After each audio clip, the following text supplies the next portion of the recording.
할렐루야.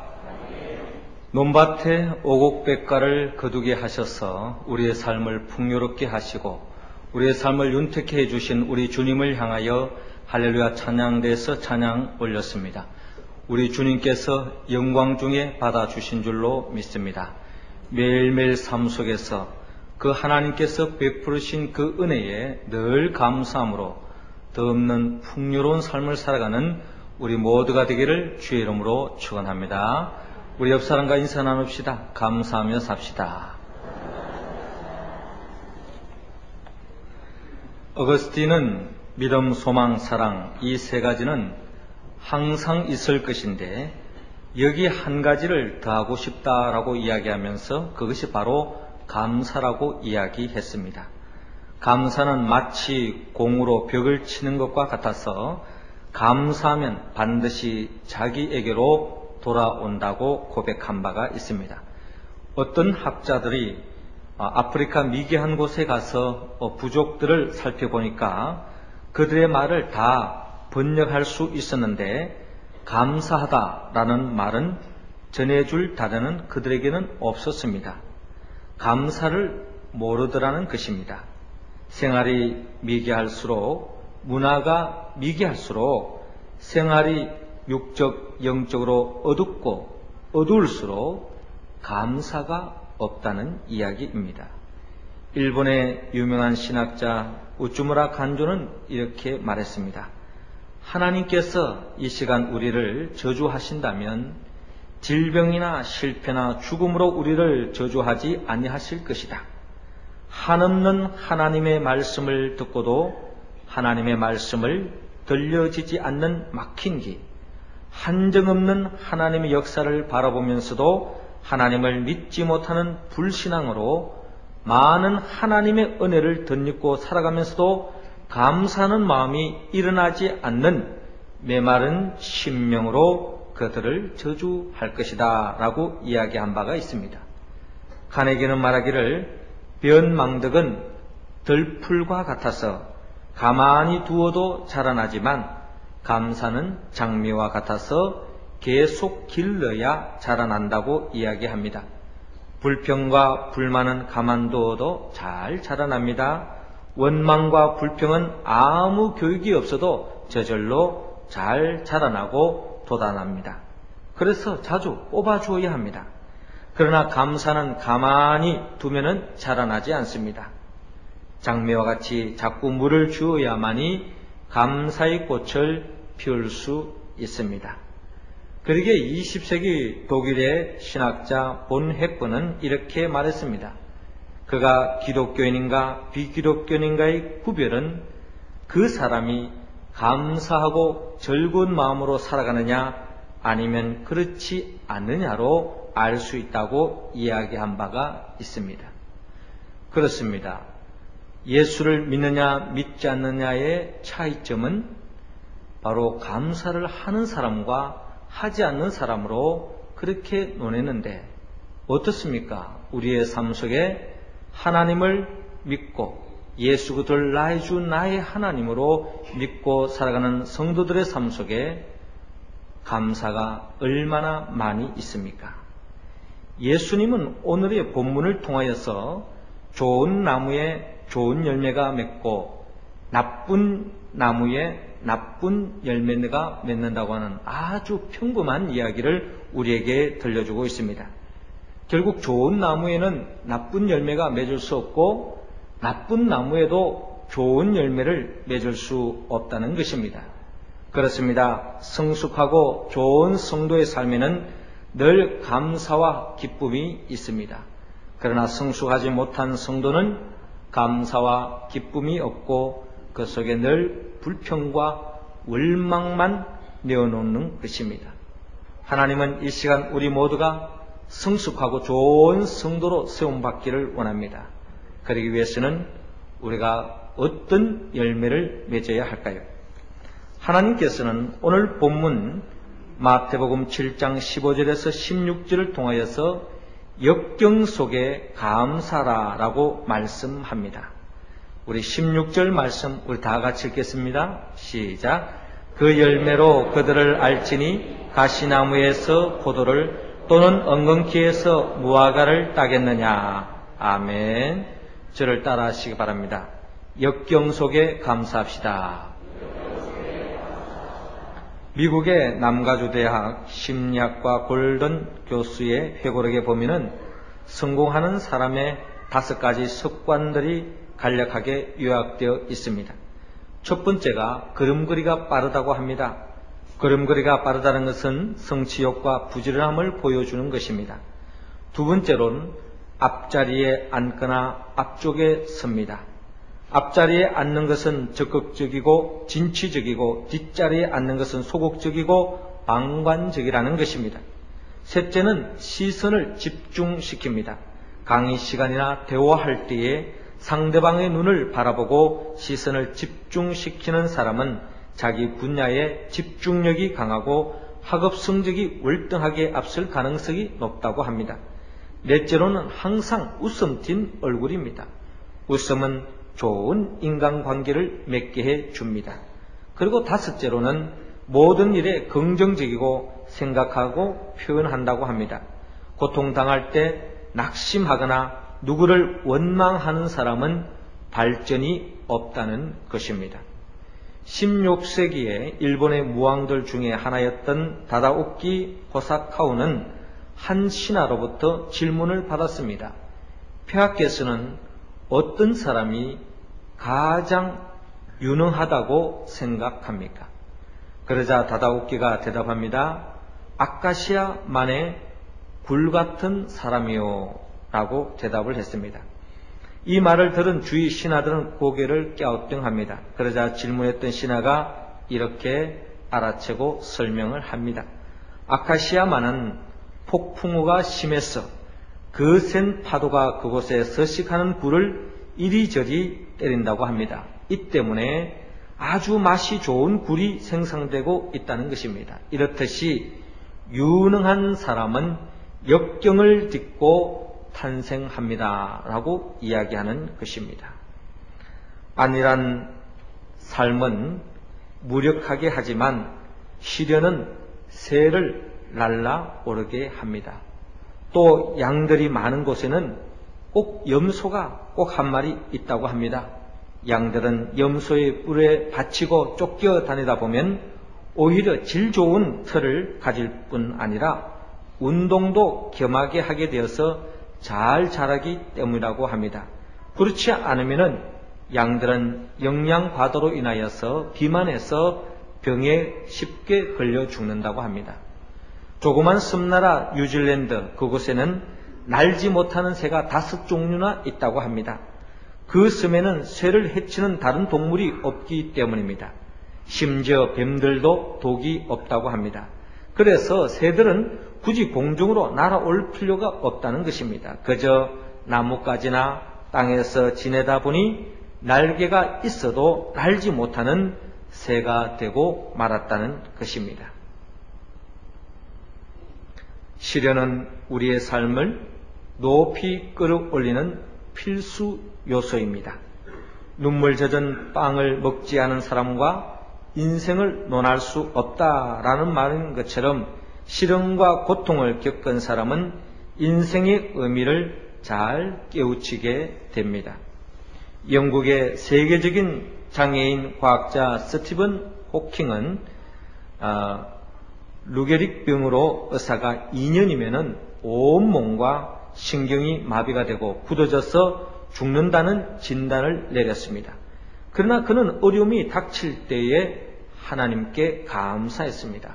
그는 그의 저서 시간과 역사라는 책에서 말하기를 나는 매일 하나님께 감사하며 살고 또 그 힘 때문에 살아간다라고 간증했습니다. 어려움 속에서도 감사의 생활을 하니까 그 힘으로 지금도 살고 있으며 세계적인 과학자로 일할 수 있었다는 것입니다. 요셉은 창세기에 많은 어려움을 겪은 믿음의 선배 중에 한 사람이었습니다. 많은 어려움을 겪었어도 모든 사람들이 부러워하는 존귀한 인생을 살았습니다.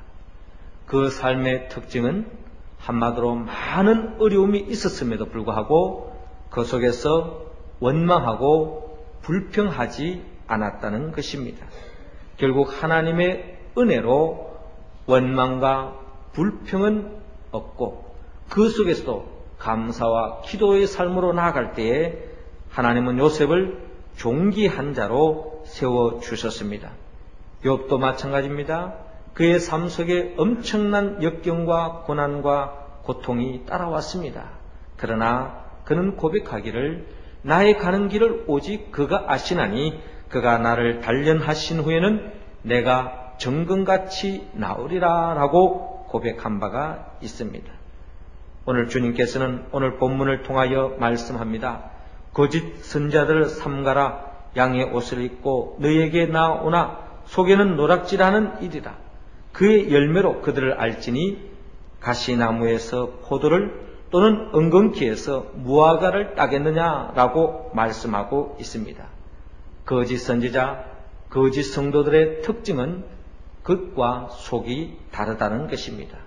가시나무에서 포도를 구할 수 없고 은근키에서 무화과 나무를 딸 수 없는 것처럼 거짓 성도에게는 감사와 기쁨이 없다는 것입니다.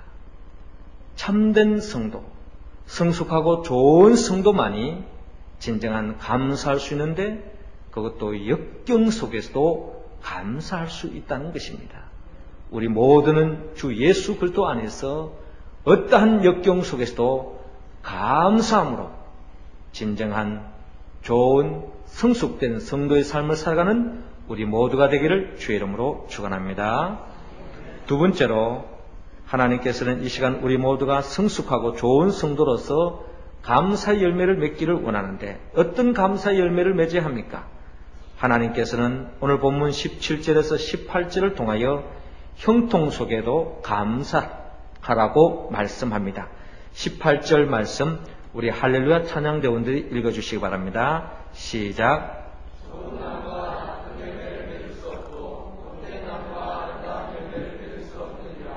아멘. 저를 따라 하시기 바랍니다. 형통 속에 감사합시다. 남편이 암으로 3개월 시한부 인생이 되었습니다. 그런데 부인은 참 젊고 미인이었습니다. 남편이 부인이 자신이 죽고 난 뒤에 재혼할까봐 불안해했습니다. 특별히 부인의 눈과 코가 너무나도 이쁘다는 것입니다. 그래서 부인은 불안해하는 남편을 안심시키기 위해서 두 눈을 뽑고 코를 잘랐다고 합니다. 남편은 부인의 이러한 모습을 보고서 안심했고 암도 깨끗이 나았다고 합니다. 그래서 남편이 건강을 되찾게 되었습니다. 그런데 얼마 못 가서 건강한 남편이 두 눈과 코가 없는 여자하고는 못 살겠다고 부인을 버렸다는 이야기가 있습니다. 그저 이야기로만 끝났으면 좋겠는데 이런 현실이 우리의 삶 속에 일어날 수 있다는 것입니다. 어려울 때는, 힘들 때는 마음과 또 형통할 때 마음이 달라진다는 것입니다. 어느 주일 한 성도님이 예배 후에 목사님을 찾아왔습니다. 목사님 생일 선물입니다 하고 포장된 조그만 선물을 내어놓는 것입니다.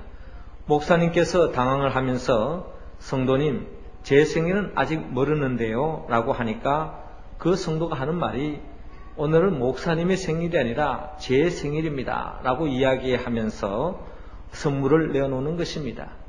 아니 성도님의 생일이면 제가 선물을 해드려야지 어떻게 제가 선물을 받습니까? 라고 묻는 것입니다.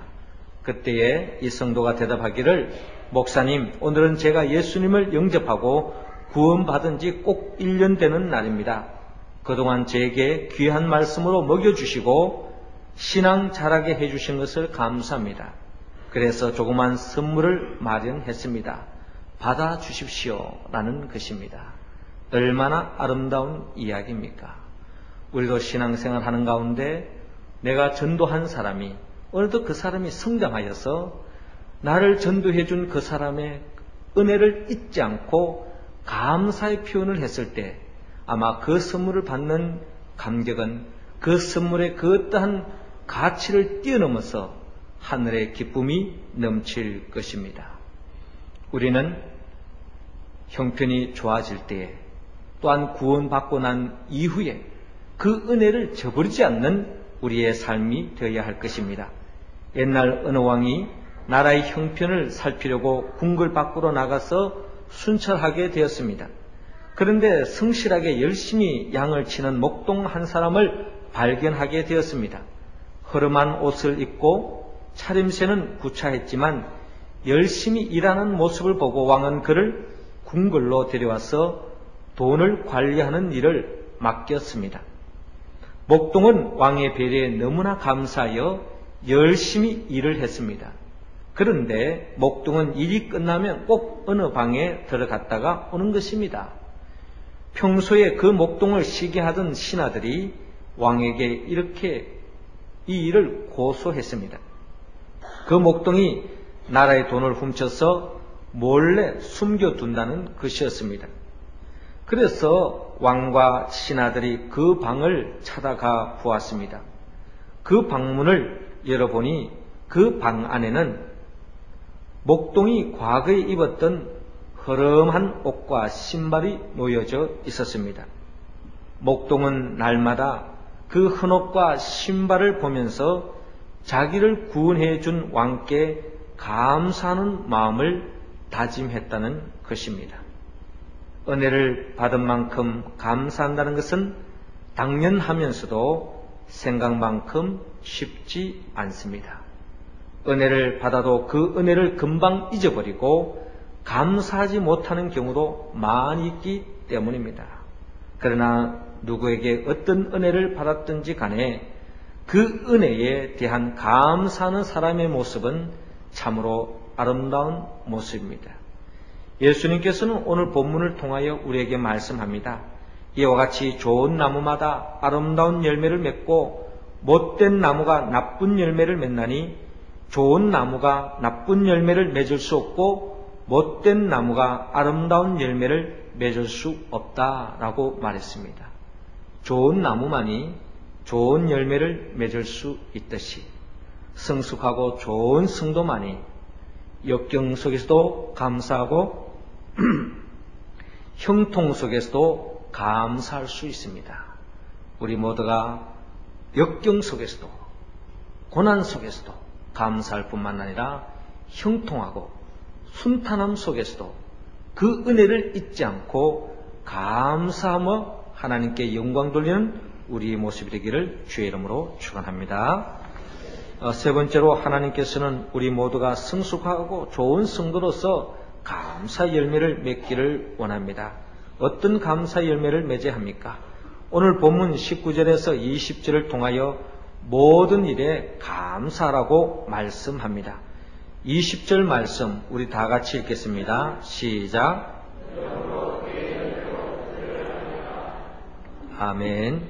이러므로 그의 열매로 그들을 알리라. 저를 따라 하시기 바랍니다. 범사에 감사합시다.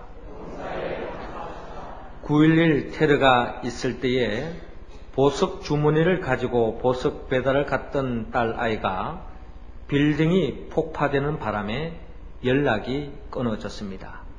그의 엄마는 빌딩 앞에 무릎을 꿇고 오열을 토하면서 딸의 이름을 부르고 있었습니다. 그때 딸 아이가 피투성이 되어서 그 앞에 서서 엄마를 부르고 있었습니다. 딸은 와락 껴안을 때에 엄마 미안해, 보석을 다 잃어버려서 라고 이야기하는 것입니다. 그때 어머니께서 아니다 딸아, 너는 내 앞에 살아있다는 사실 하나만으로도 엄마에게는 가장 큰 선물이란다 라고 이야기하면서 감사했다고 합니다. 그렇습니다. 우리가 살아있다고 하는 것, 이 시간에 주의 전에 나와서 생명을 품고 하나님 앞에 감사 예배를 드린다는 그 자체가 덧없는 은혜요 축복인 줄로 믿으시기 바랍니다. 저는 원래에 제 나름대로 사람들이 어떻게 생을 마감하는가, 어떻게 죽어가는가 하는 기사에 대해서 관심을 가지고 많은 기사를 찾았습니다. 사실 한 해를 돌이켜보면 참 기구하게 죽어가는 과정을 많이 소개하고 있습니다. 특별히 일가족이 놀이터에 가가지고 그 놀이터에서 기구가 잘못되어 가지고 추락해서 일가족이 죽는 이야기도 있습니다. 또 어떠한 사람은 지하철에서 멀쩡히 차를 타고 기다리다가 기중기가 넘어져 가지고 그 지하철을 덮어서 거기서 깔려서 죽는 경우도 있고요. 또 어떠한 사람은 마른 날에 벼락이 쳐서 벼락에 죽는 경우도 있는 것을 볼 수 있습니다. 그렇게 본다면 사실 우리가 우리의 삶에 어떠한 형편에 처해 있다 할지라도 우리가 살아있다는 그 자체가 하나님의 은혜요 축복인 줄로 믿으시기 바랍니다. 윌리엄 로우는 최대의 성자는 고행이나 금욕을 하는 자가 아니라 어떤 환경에도 감사하는 사람이라고 말했습니다. 루터도 선한 사람은 있는 것을 생각하고 감사하지만 악한 사람은 없는 것을 생각하고 불평한다라고 이야기한 바가 있습니다. 감사하는 마음에는 사단이 슬픔의 씨를 뿌릴 수 없다고 하는 노르웨이 속담이 있습니다. 이 속담이 나오는 노르웨이 민화가 하나 있는데요. 사탄이 노르웨이에 창고를 지었다고 합니다. 여기에는 이 창고에는 미움과 슬픔과 눈물의 시들이 저장되어져 있습니다. 그런데 사탄이 놀란 것은 한 동네만은 어떤 씨를 뿌려도 효력이 없다는 것입니다. 이 동네는 감사의 마을이었기 때문이었습니다. 온 동네 사람들이 어떤 슬픔의 상황에서도 하나님께 감사했기 때문에 눈물의 씨앗이 효력을 발휘할 수 없었던 것입니다. 18세기의 가장 유명한 기도의 사람 로는 만일 어떤 사람이 인생의 행복과 만족을 찾아주는 가장 빠르고 확실한 방법이 무엇이냐고 묻는다면 그 사람에게 어떤 사건이 일어나든지 그 사건에 대해서 무조건 하나님께 감사하고 찬양하라고 대답하겠다고 그는 말했습니다. 바네트 깁슨의 저서 행복한 하루에 나오는 글입니다.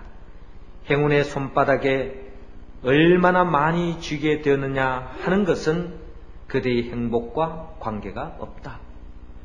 그대의 마음속에 감사하는 생각이 없으면 그대는 파멸의 노를 젓고 있는 것이다. 제발 부탁이니 다른 공부보다 먼저 감사할 줄 아는 방법을 배우라라고 이야기하면서 감사의 예수를 터득할 때에 비로소 행복을 찾을 수 있다라고 이야기했습니다.